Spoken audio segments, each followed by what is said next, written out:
I want to talk to you today about redeeming the time. Time is one of the most valuable commodities that we have. It's more valuable than money. You can make more money, but you can't make more time. Queen Elizabeth said on her deathbed, "I would give my entire kingdom for just one more day." When you woke up this morning, God gave you a present. It's called today. With that gift comes a responsibility. The Scripture tells us to redeem the time. That simply means don't let it go to waste. Don't live this day unfocused, unhappy, negative, defeated. Make the most of each day. Things may not be perfect.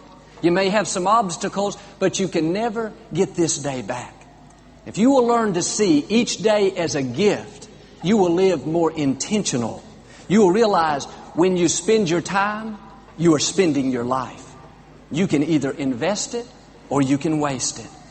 Imagine every morning a bank deposited $86,400 into your account. That money was yours to use however you would like. The only catch is at the end of the day, what you didn't use, you lose. It's taken out of your account. That would get your attention. You would be focused. You would make sure you took full advantage and not let one penny go to waste. Why? It's valuable. It's the same principle with time. Every day, God gives us each 86,400 seconds. You can spend it as you would like. You can invest it by living positive, hopeful, pursuing your goals, being a blessing to others. Or you can waste it by being disorganized, unhappy, negative, discouraged, worried. But the principle is the same. At the end of the 24-hour, it goes away. We can never get it back. When we fully understand the value of our time and we see each day as the gift that it is, it helps us to keep the right perspective. We realize there are some battles that are not worth fighting. You don't have time to get involved in things that are not between you and your God-given destiny. And if somebody has a problem with you, as long as you're being your best, doing what you believe God put in your heart, with all due respect, that's their problem and not yours. You don't have to resolve conflict with every person. Some people don't want to be at peace with you. That's just a distraction. And when you realize your time is limited, you don't respond to every critic. You don't waste your time trying to convince people to like you that are never going to like you. You accept the fact that not everyone is going to understand you. Not everyone is going to give you their approval, but that's okay. You just run your race. When you're redeeming your time, you're not trying to keep someone happy that's never going to be happy. There are people that no matter what you do for them, it's not going to be enough. No matter how many times you rescue them, no matter how many favors you do, sooner or later, they're going to find fault with you and end up being unhappy. But understand, their happiness is not your responsibility. You should be kind, you should be respectful, but your attitude should be, if you don't want to be happy, that's fine, but you're not going to keep me from being happy. I know this day is a gift, and I'm not going to waste it trying to fix somebody that doesn't want to be fixed or trying to change something that I cannot change. Friends, you have a responsibility to redeem the time that God has given you. He's entrusted you with His life. He's breathed His breath into you. He's put gifts and talents on the inside. You have seeds of greatness. You didn't just show up on planet Earth. You're a person of destiny. You have an assignment with a purpose to fulfill. With this gift of life comes a responsibility to develop your talents, to pursue your God-given goals, to become everything that He's created you to be. And on a regular basis, you need to reevaluate what you're doing and how you're spending your time. Refocus your life. Let go of any distractions. Shake off any self-pity, any discouragement, any disappointments, and run your race with purpose. Friends, God did not put you here to be controlled by somebody else. He didn't put you here to drag through the day and barely make it. You were not created to have to constantly try to convince someone to like you. If somebody doesn't want to be your friend, let them go, and God will bring you some better friends. You don't have to talk somebody into loving you or coming to see you or calling you. God already has arranged the right people that will celebrate you, people that can't wait to be around you, people that appreciate who you are and what you have to offer. When we come to the end of our days, we're going to have to give an account.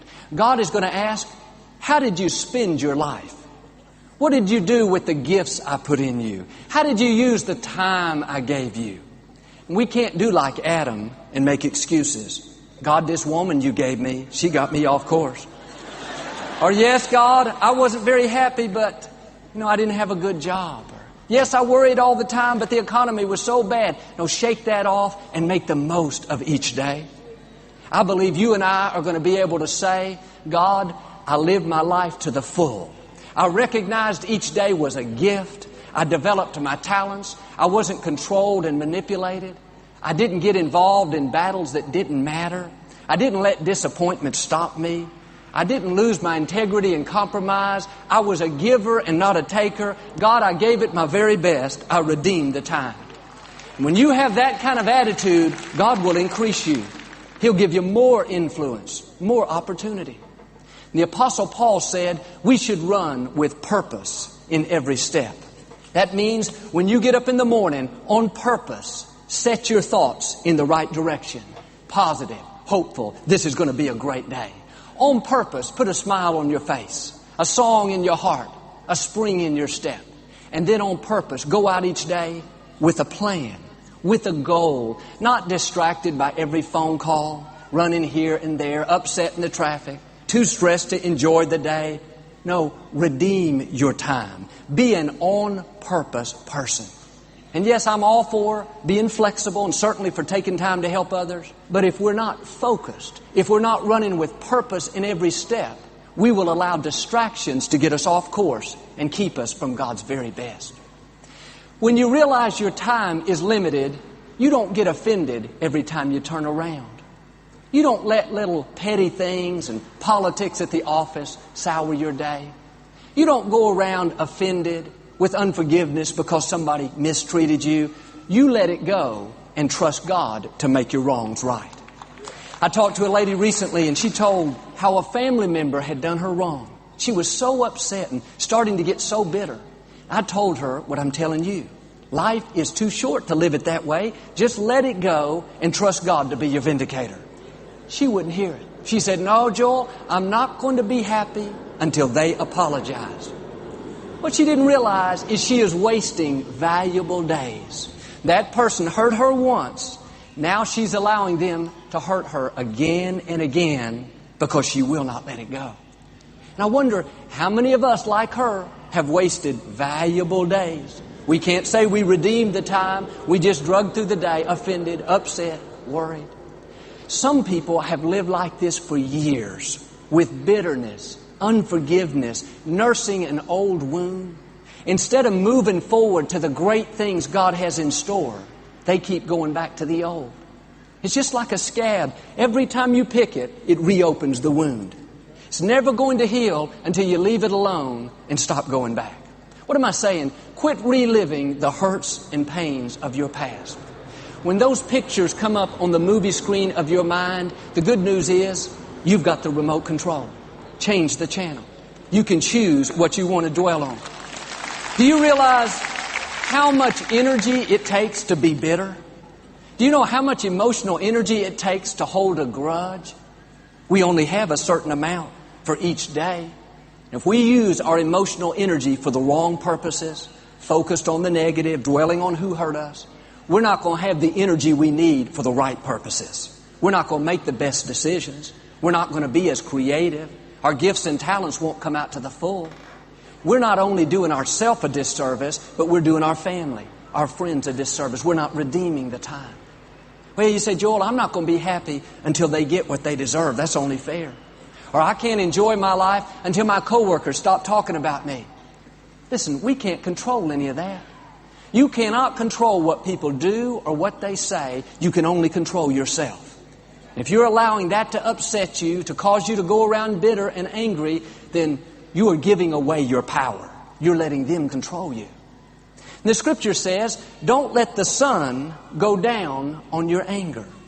And the reason many people have no joy, no enthusiasm, is because they go to bed every night with unforgiveness, dwelling on their hurts and pains, reliving their disappointments.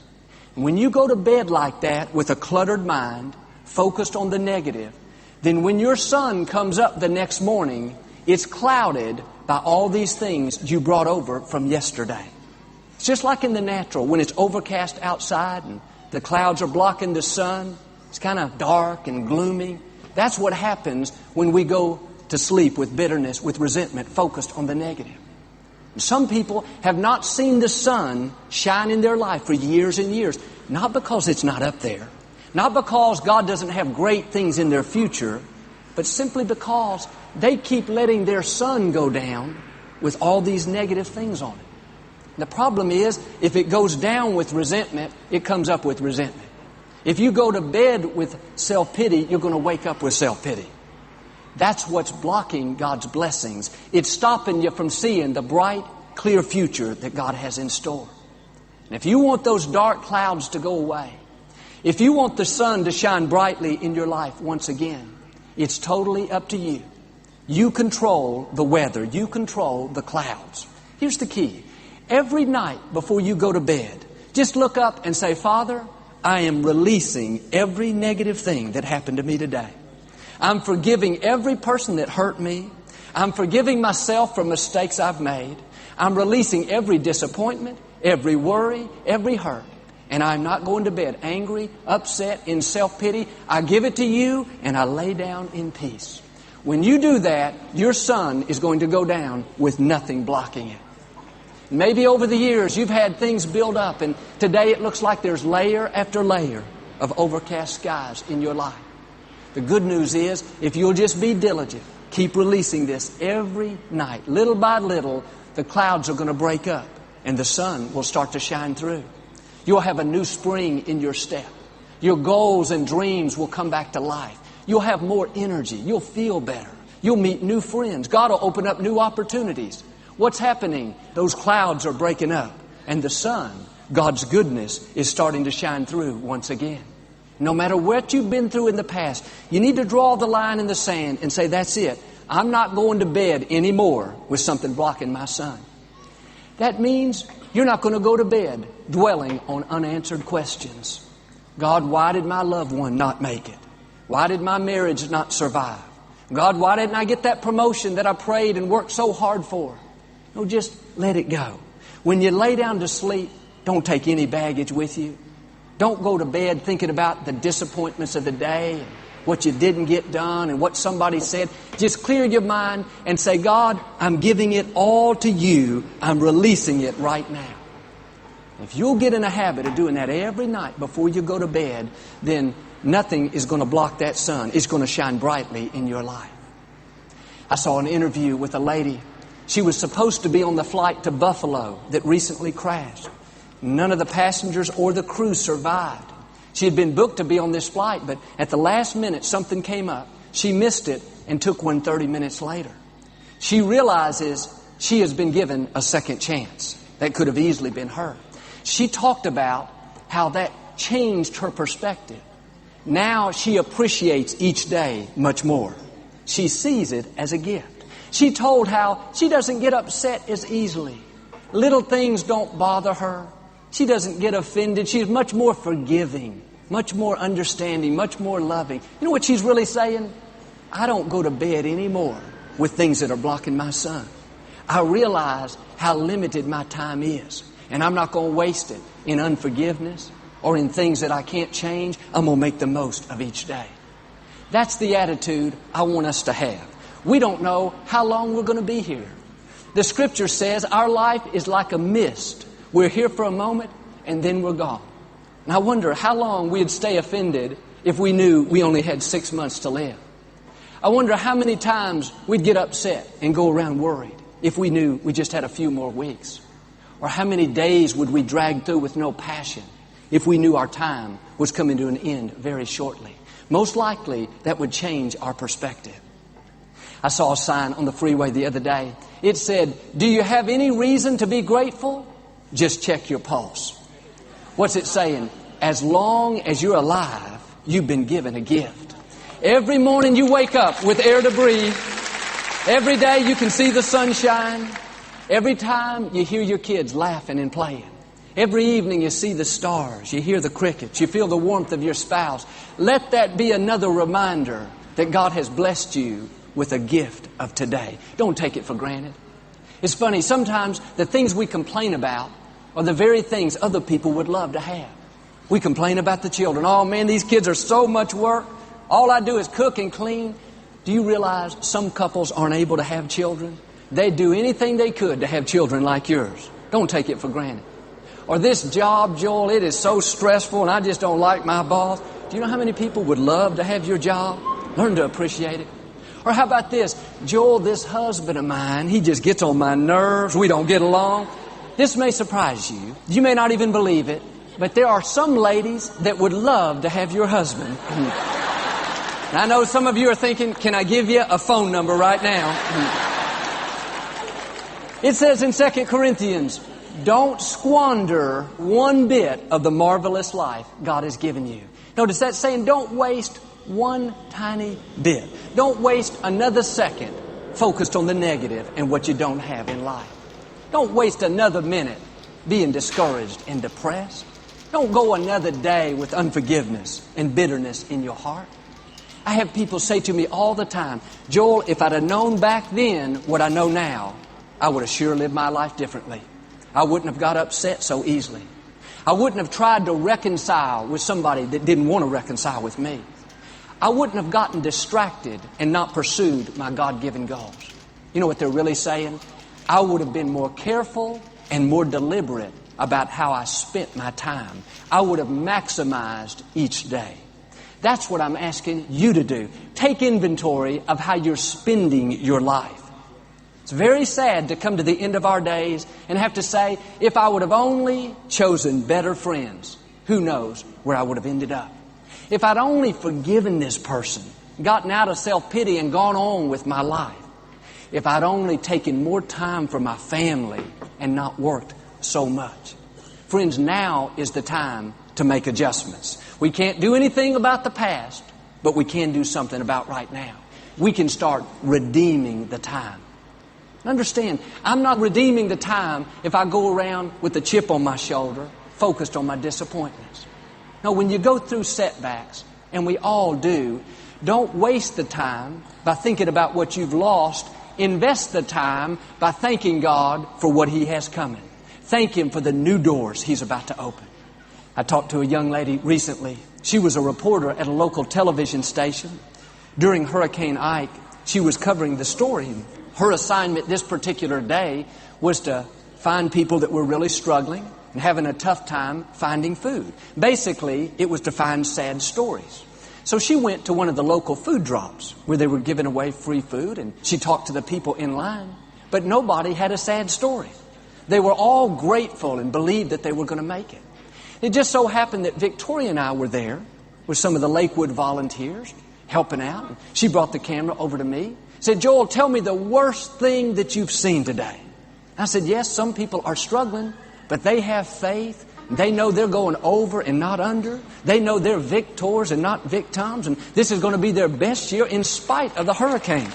She took the microphone away and said, "I knew you wouldn't tell me anything negative." She went and found Victoria. Victoria was worse than me. She said, "These people are fired up. They know God's in control. And their best days are still out in front of them." She went back to the station and told her boss, "I couldn't find any sad stories, but I got Joel and Victoria Osteen." She was so excited. She thought the boss would be thrilled, but he wasn't thrilled at all. He didn't want me and Victoria. He wanted sad, depressing stories. Long story short, that young lady got terminated over that incident. She was let go. At first she was kind of discouraged, but she understood this principle that every day is a gift from God. Instead of dragging around defeated and discouraged, she started thanking God for the new doors He was going to open, thanking Him that He had a better plan. What was she doing? Redeeming the time. not complaining, not feeling sorry for herself. She knew she wouldn't be alive if God didn't have another victory in front of her. It wasn't long after that she got a call from a very prestigious organization. They said, "We saw your report on the hurricane," the same one that caused her to get let go. They said, "We were just wondering if you'd like to come work for us and head up our whole media department and produce documentaries." That was a dream come true for her. She smiled and gave me a big hug and said, "Joel, I just want to thank you and Victoria for getting me fired." I heard somebody say, disappointments are inevitable, but misery is optional. No matter what kind of setbacks you face, no matter who does you wrong, you do not have to drag through the day defeated, upset, in self-pity. Redeem the time. Thank God that He's still in control. Thank Him for the new doors He's going to open.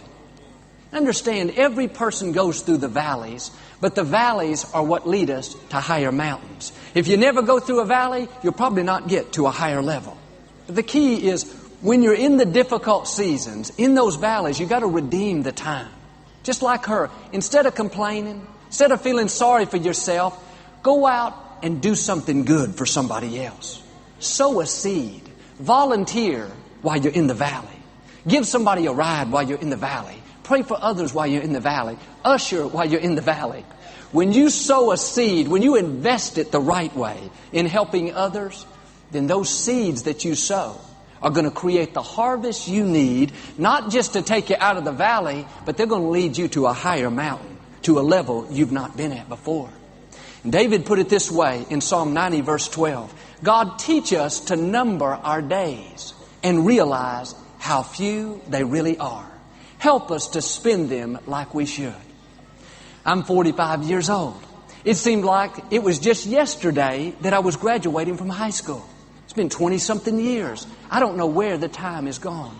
A few years ago, I made a decision that I was not going to live another day negative, discouraged, worried, offended. I have plenty of opportunities just like you, but I do my best not to go there. That's what I'm asking you to do today. We should pray with David every day. God, help us to realize how short our time here on earth really is. I read a story by Jeffrey Davis called 1,000 Marbles. It's about a man that was listening to the radio early one Saturday morning. He was a young executive, very busy in his career. He didn't spend much time with his family. He wanted to, but he just had so much to do. This Saturday was no different. He couldn't go to his children's ball games. He had extra work at the office, plus some projects at home he needed to take care of. He was eating his breakfast as fast as he could, about to rush out for the day, when he became intrigued at a story an older gentleman was telling on the radio about how he learned to appreciate each day. This gentleman told how when he was 55 years old, he calculated that if he were to live to be 75, he would have approximately 1,000 more Saturdays left in his lifetime. So he went to the local toy store and he bought 1,000 marbles, put them in a jar, and placed them on a desk at home. Every Saturday, without fail, he took one marble out. Month after month, year after year, he watched the marbles go down. Before he signed off on his radio program, after telling this story, he said to his listeners, "Today, I have taken out the final marble. I'm 75 years old. If I'm back here next week, as far as I'm concerned, God has given me extra time." That young executive listening, that touched his heart. He knew God was speaking to him. He ran upstairs, woke his wife up, gave her a big kiss, said, "Honey, let's go eat breakfast together this morning." She was pleasantly surprised. She said, "That'd be great, but what got into you?" He said, "Oh, nothing. I just haven't spent a Saturday with you and the kids lately. And by the way, while we're out, can we stop by the toy store? I need to pick up some marbles."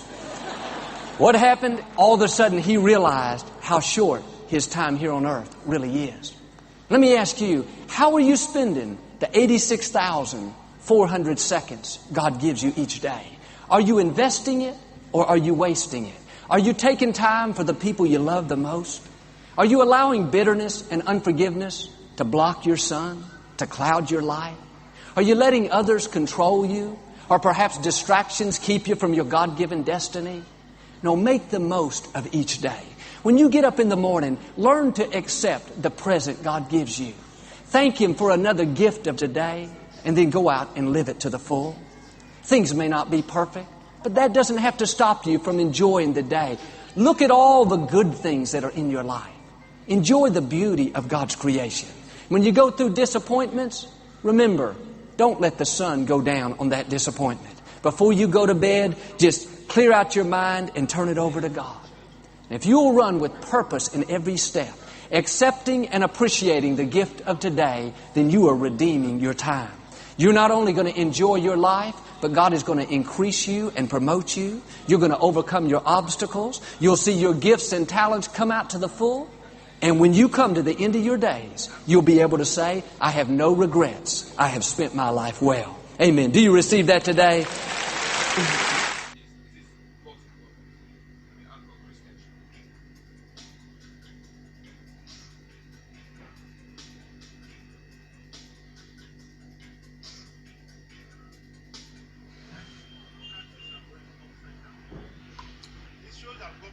They are not sincere about what the youth are saying. They are not sincere. What they want is more serious revolution in this country. They are provoking the youth more. Maybe they want more blood to flow. See them, they are not saying the truth. They know the truth, they don't want to say it. And they are not ready to make change in this country. They are there stealing money up and down, stealing money, packing money every day. Borrowing money up and down. They don't want anybody to tell them that what that is doing is wrong. It's very, very wrong. It's a country where people are suffering. To you, they are strangers in their own country. They are slaves in their own country. You're not supposed to be like that. And they are there enjoying themselves, lying to us every day, morning and night. You see, this country will not have to change unless there is a bigger revolution. Unless if they want to avoid it, they will change. What they are not facing dialogue. They are not ready for dialogue. If they are ready for dialogue, they should be freezing people's accounts. They shouldn't be calling them terrorists. When you become a terrorist, when you ask for your right, you become a terrorist. Only in Nigeria. If they look ready for dialogue, they shouldn't be doing like this. They are giving signs they don't want dialogue. They don't want dialogue now. It should be fair. In fact, I have not been following it correctly, but the way I feel they should do, they do not do. It's not correct. Now, the best thing to do is to fish out the hoodlum, and then anybody they wrongfully locked up or jailed, they should release them, because they are from Nigeria. They mean better for Nigeria, and they do not cause problem. If they can fish out those who cause the problem, they can deal with them. But even to stop some people's account, how does their family live? Do they want to carry out armed robbery? They should leave their money. People volunteer that money. Nobody forced them. They give them the money freely because they are in support of what was going on. And then the government say they want to ban somebody's account. Can they do that to them? That the government is causing more trouble. Yes, they are causing more trouble. Because if I have 10,000 naira, my family doesn't get anything to do. I have the right to go there and collect that money. But can they stop senator's salary like that? Senator who is earning 29 million a month. You see now? So that's it. The government do not. There's another thing in the paper now. Why do they accept the Dangote?